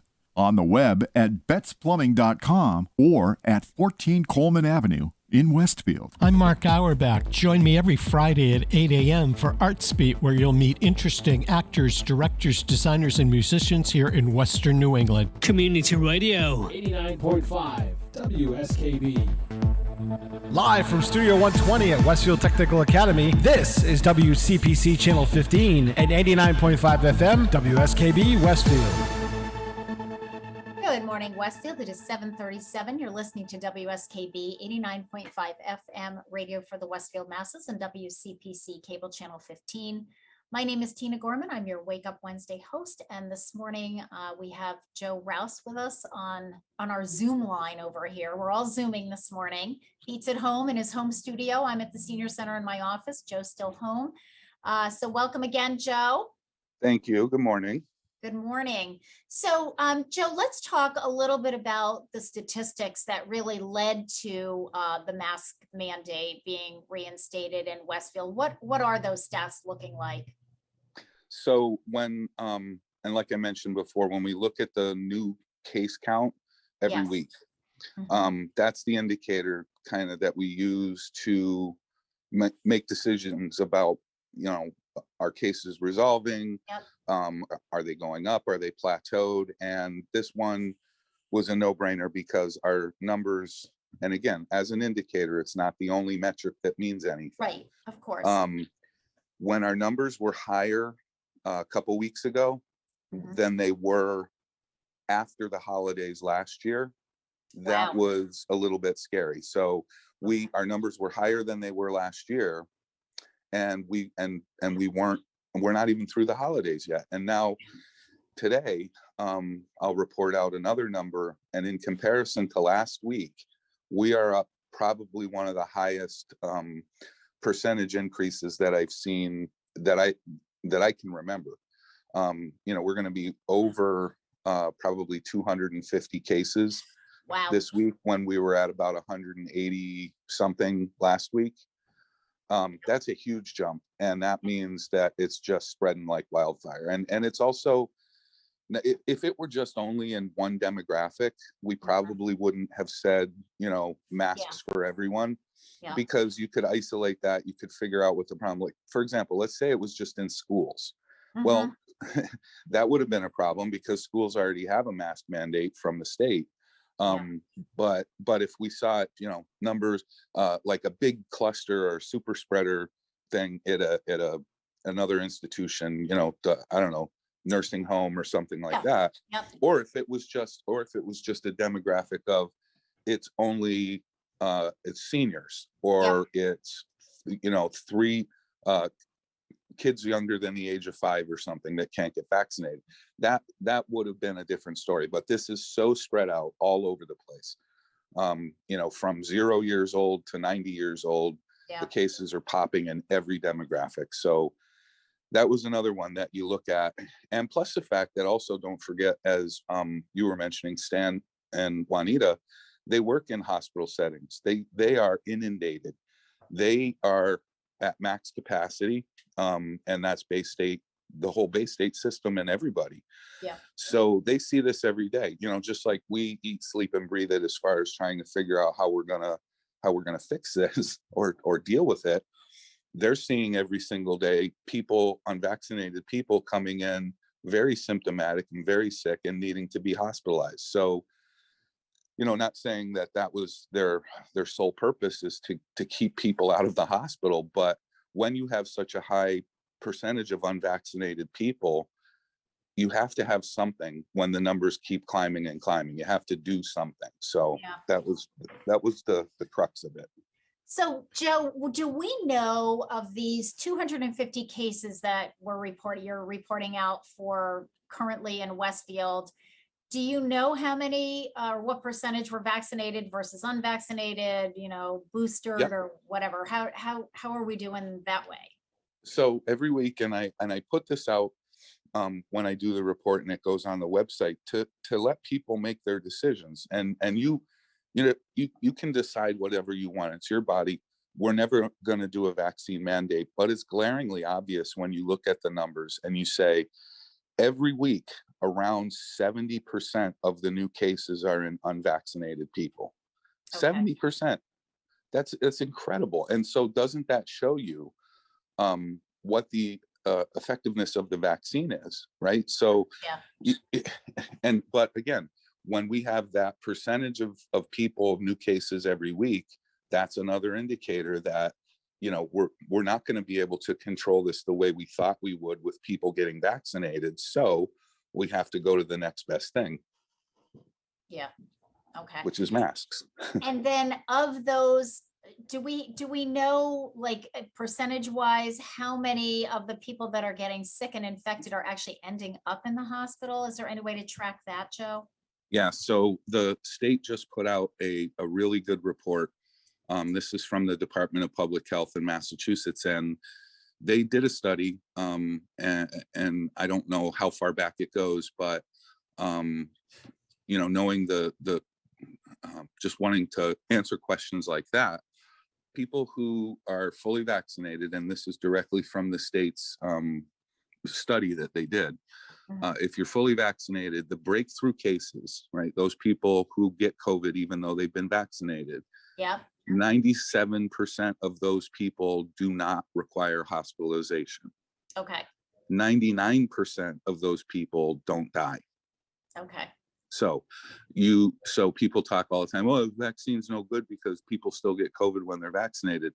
Yeah, but they don't wind up in the hospital. And I mean, you would have to have, when you're fully vaccinated, including the third dose, you would have to have so horrible comorbidities, other things that were wrong with you, to wind up in the hospital. And that wouldn't be because of COVID. It would be a combination of everything. So, yeah, so that was kind of very glaringly another one, very obvious to see that why, if you don't want to wind up in the hospital from COVID related symptoms, then get fully vaccinated, or don't and wind up in the hospital, or don't wind up in the hospital and be sick and have to miss work. And you know, it's just ridiculous. So so when you see stuff like, and this isn't conjecture, this isn't, you know, just me saying, I read on the internet that 97% of people don't wind up in the hospital if they're fully vaccinated. No, this is a fact. This is a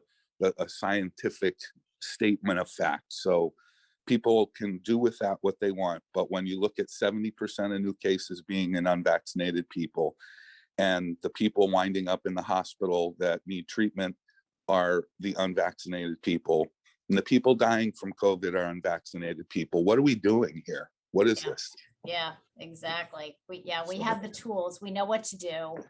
I mean, Joe, I don't know what your feeling is, but if you go back to February when the vaccines first came out, do you remember everything? You know, you had to go to the Eastfield Mall, and we had people in wheelchairs out in the snow to get their vaccines.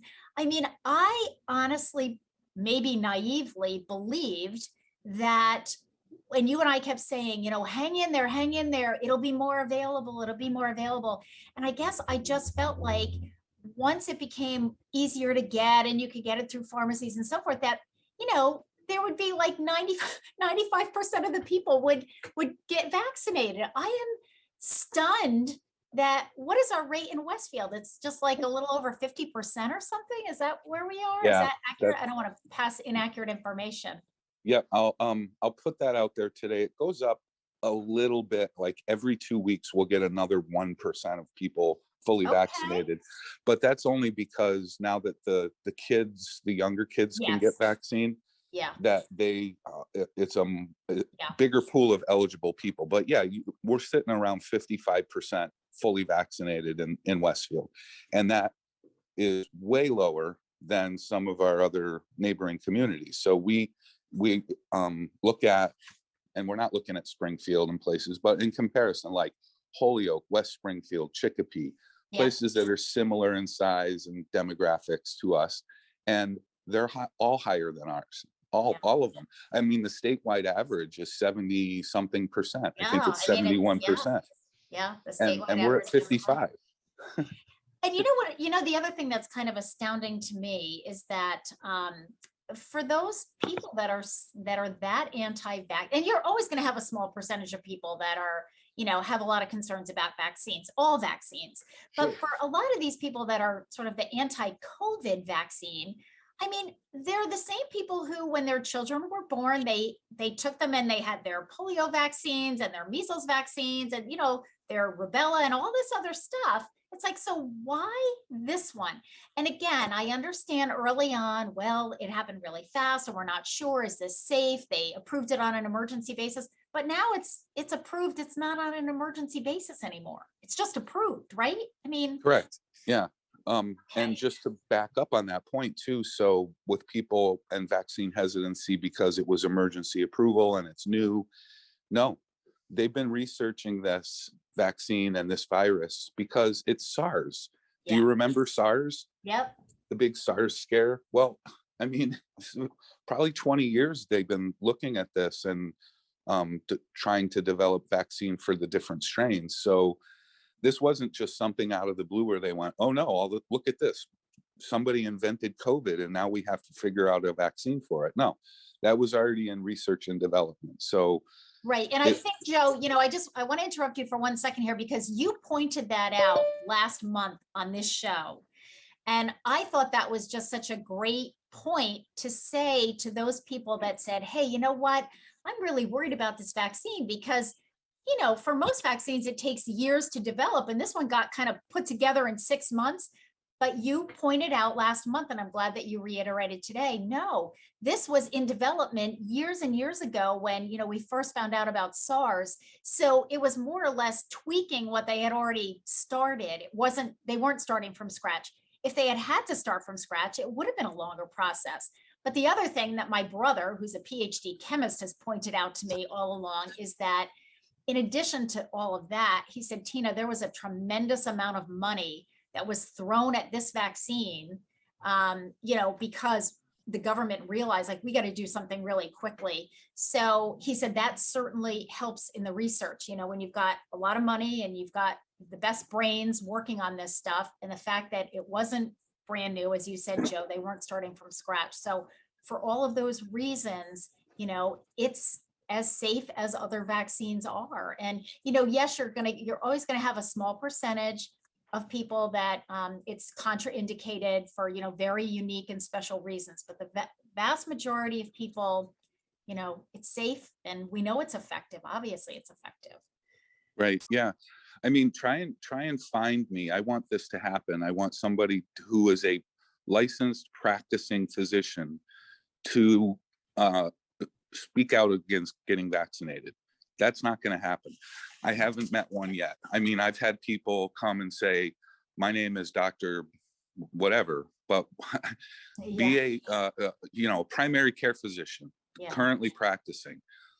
Let me hear from the one, if there is one, that says vaccine's not a good idea. So again, everybody has doctors. Ask your doctor. Yeah. I guarantee your doctor's going to say, unless you have certain conditions like what you said, Tina, where it might not be, the 0.01% of the population it might not be right for, your doctor will tell you that. Otherwise, if you're a normal, healthy person, regardless of your age, as long as you're eligible, your doctor's going to say, get vaccinated. Yeah. So now I don't understand the hesitancy to believe the science. I just don't. And when the request was made to the board to produce the rationale, the studies, the science, what's the reason for why we're doing this? And we'll be happy to do that. I'll give you a 12-page peer-reviewed document that you won't understand any of. And that's what we're here for. So no, this isn't a conspiracy. This isn't people that, just trying to tell you what to do. That's ridiculous. I don't want to tell you what to do. I just want you to do the right thing. And now you make me have to do this. So otherwise, it's just going to go out of control. And it's not just the hospitalizations and the deaths and the unvaccinated people. It's the strain on everything else. So, if you have a you get in an accident and you need to go to the hospital and they're overloaded with COVID patients, why do we want this? And like I said in the beginning, you want health services, you want us to be out doing restaurant inspections so you don't get salmonella, so you don't get foodborne illness, then we need to get past this. We need to get through this, because we can't do that right now. So it's a whole, a breakdown of the system that's happening as a result. So it may not be, for you, and again, me, I, and that's all I hear people say who are against everything. When you need the services, or when you have something happen because of the lack of services because of this COVID pandemic, then circle back around. At least you'll know why, and don't be part of the problem. Yeah. And, Joe, I was reading the message from the health department yesterday that the governor, I know is getting the National Guard involved, but also, did I read this right, that they are suspending elective surgeries starting like next week, maybe? Is that right? Yeah, I saw that too. I didn't delve into it too deep because I was still trying to figure out why Westfield isn't receiving any of the home test kits that they're handing out. Yes, I brought that up. I brought that up at a director's meeting because we got a phone call from like last week from one of the seniors saying, oh, my friend goes to the Chicopee Senior Center and they're getting the home testing kits. Is Westfield going to get them? And well, that was the first I had heard about it. So Karen Noblet took the call and I said, all right, well, let me find out. Well, that afternoon I had a director's meeting with Western Mass and I brought it up. I said, hey, and Sherry Maniac from Chicopee was not on the call. She usually is, but she wasn't on that meeting. And I said, has anybody heard about this? Well, all these directors, Joe Ludlow, oh, we got them. South Hadley, oh, we got them. I was on another meeting with Bay State Noble Hospital, and Eliza Lake from the Hilltown Health Center was on there, and they got them. And so I was like, okay, well, wait a minute, how, and they said, well, it was, through the Board of Health and they want you to distribute them. And I said, okay, well, once again, like, what happened? Well, yeah, it seems like we're just getting kicked around all over the place. We can't, the perfect storm of why this is happening. And it all started with when we didn't get vaccine in Westfield in the very beginning. Now, back to your elective surgery thing, I think you're right, but I would have to look at that more. So I did hear about that. Suspending the elective surgery. And you know what, Joe? It was interesting about that elective surgery because I've been inundated this week with people needing medical equipment to borrow, because of course all the hospitals are trying to get people out of there if they don't need to be in the hospital and home, and it's same with the nursing homes and the rehabs. But I've had a lot of people calling saying I'm having a knee replacement. Mostly I'm having knee replacement and I'm having hip replacement, like within the next 2 or 3 weeks. And I want to get my medical equipment that I'm going to need, so I'm all squared away. And I had one woman yesterday who said, I'm supposed to have a knee replacement on January 5th. She said, I'm praying that I can have it because, it's considered elective surgery. But she said, I live in a house with 5 different levels. So I've got stairs everywhere. She said, I'm hobbling around all over the place. And it's really getting to be not so much elective, but, pretty soon I won't be able to walk. And I think that goes, Joe, to your point, when the hospitals are filled with patients who are, who have COVID, particularly those who are unvaccinated, that bed now is taken up. And so somebody else who needs to be in there for some other reason can't get in. Hey, Joe, why aren't we screaming from the rooftops for more testing? Because we have low vaccination numbers. That makes no sense to me. So here's 2 points about the testing now. And this is I want to explain the way the state made the decision to what communities get the vaccine or the home test kits. Home testing. We apparently in Westfield, we do not have enough of a population of people that live below the poverty line. Right. That's what I heard too, Joe. Yep. That's what and it's on their website. I just sent out a link to that for all the staff yesterday because we're getting calls and we're getting yelled at about why we don't have the free home test kits at the board or at the department. And it had nothing to do with us. We didn't have, I advocated for it. I asked for it. And they said, you know what? And it's for the communities that have more of the population below the poverty line. So that's what they did. And, so we're too affluent and rich, and we can afford our that's own exactly test what kits. that's exactly what I said to the directors, Joe. I guess Westfield is too rich, because Eliza Lake had said the same thing. She said, Tina, it's all based on the poverty level. Yeah, it is. So, and the other part is about more testing is, this is going to be great because we have the curative health that it's in the parking lot of the Westwood currently right now as we speak. They are there Monday, Wednesday, Friday, Saturday. However, as soon as I can get an agreement signed from the mayor between the city and curative, they're going to be moving from that property and across the street at the Railroad Ave lot. So that's where, if you were going up towards the turnpike from the center of town, you go over the bridge, and it's on your right as soon as you get over the bridge, like right before Pilgrim Candle. So there's this huge municipal lot back there that, the city's going to be able to plow and keep accessible for people to get in there. They're very excited about moving it, so much so that they're going to be there 6 days a week once they start. And hopefully that'll be within the next few days that they are going to move over there. And so that's available. This is a great service. I did not want to lose them out of Westfield because, where else do you go? I mean, it's just, people are going to be coming from the hill towns down to the site. They were doing about 250 tests per day at that location at Westwood. So they're still going to be in Westfield. We are going to still publicize that on our website. So when people go on and they say, where can I get tested? That's where you can go. So great service. Home test kits, not going to happen in Westfield as far as a giveaway for the residents. And that was the state's decision. So, yeah. And Joe, so for the one that's going to be moving across the street now, do you stay in your car for that, or do you have to go in? Well, you can make an appointment if you go to their website, or you can do walk-in. And I did that. I just walked up. You're going to park your car and then you walk up to their mobile unit. They have like a trailer thing there, and give them all your information, insurance card, driver's license. And then they give you the nasal swab. You don't have to go back to your car. You can just stand right there, 15 seconds, sweep it out in each nostril, put it in the tube, and off it goes. So it's quick, it's easy, it's painless. And they've been, and the results turnaround is about between 24 and 48 hours, but mostly just about 30 to 36 hours is the average that people will get their results. Perfect. All right. Joe Rouse, Director of Public Health for the City of Westfield, thank you so much for coming on, for helping us to understand all of this, for, sort of explaining the rationale behind the mandate.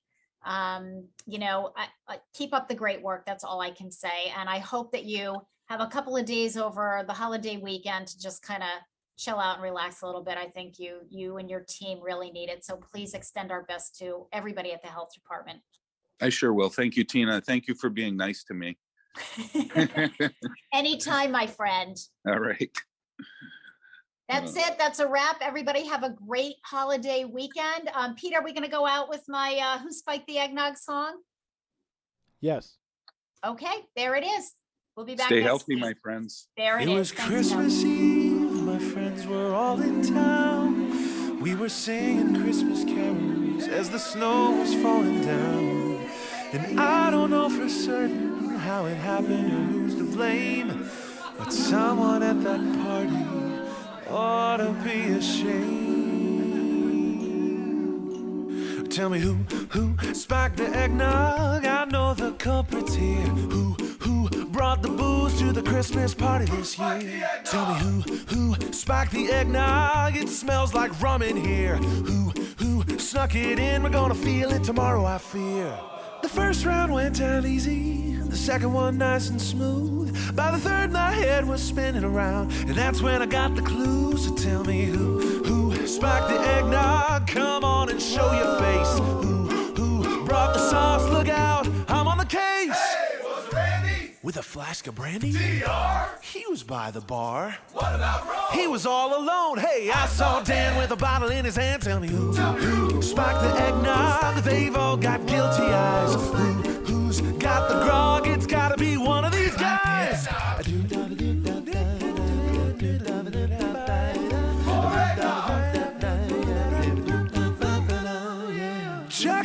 Maggie were sneaking around. Mike looked guilty to me. Tyler's curled up on the couch. Might have been Walt. Could have been Walt. Probably was Walt. Must have been Walt. Hey, don't look at me. I just got here. Tell me who smacked the eggnog. I know the culprit is here. Who's been hiding the hooch at the Christmas party this year? Tell me who smacked the eggnog. Tell me who could it be? It's pretty good stuff. Who knows? It could have been me. Yeah!